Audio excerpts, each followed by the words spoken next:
همش نفقه ببرومده بعد خونه شیشتن نخواستم بعد تاکسی برفتم اما 3 سال شد ماشین رو نمیکنم اما با تاکسی برفتم.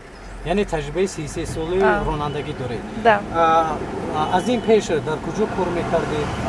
در انستیتوت شهروفر شهرساز میمور کسب. با شما چی معقول است در همین تاکسی رانی؟ کدام جنبش با شما بسیار پسند است که مقصد از همین کار دست کشیدن نمیخواهید؟ خیلی چی بگم общение کتی آدمو بعد بیرون میکردم خونه بشیدن نمیخواد. خب حالت‌های شده است که گپتون با یگان مزاج گریخته باشد و یا یگان بدرفتاری در همین جریان کارتون شده است؟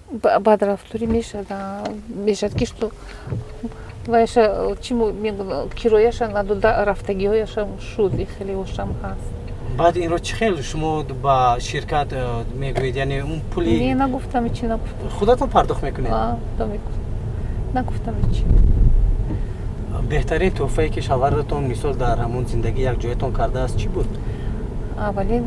اولش خیلی فرزندان بود بعدش ماشین بود ماشین هر سال علیش میکرد ماشین میخرید هر وقت ماشین ما علیش کردم میسوز خواستگی ماشین ما میخرید. از گفته بالا برمیاد که شما این حال همراه شوهرتون زندگی ندارید؟ نه نداریم. یک وقت چی میگم поведенчеش چی بگویم неправильно کرد من نبخشیدم. شما بغیر از دخترتون باز یک پسر داشتین ها؟ مثال میگن که خوشدامن مادر است ولی متاسفانه امروز بعضی مادرانی هستن که همراه کلینشون مناسبت خوب ندارند یعنی با موافقه نمیرسن. شما مناسبت شما همراه کلینتون چگونه بود؟ ناز بود کلین من روس بود ماша دختری ناز بود یگان بار ما پیدا شده بودیم جنگ نشده بودیم ناز دختری ناز بود. خب چونانی که میبینیم در این زمان مثال در شبکه‌های اجتماعی پخش میشود بعضی مثال خوشدامن ها و یا مادران همراه کلینشون مناسبت خوب ندارند. تفسیر شما چی است؟ یعنی شما چی گفتنی نسبت همین گونه خوشدامن های مادران؟ من میخوام گفتن که щоб کلینو کمتر терпеливый چی میگن میفهمیدگی باشن و حرمت کنن و گپ نگردونن. самое главное گپ نگردونن همش ناز میشه. اما از گپ گردونی نفهمی انامینو آسامینو به فکر من میبرد. گپ نگردونن همش ناز میشه. گوش کنن و گپ نگردونن.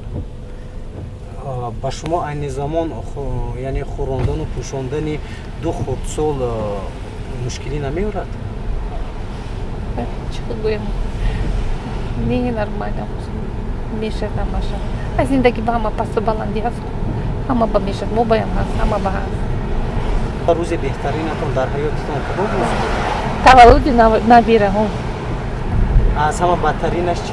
بدترینش همین فرزندم گم کردگی.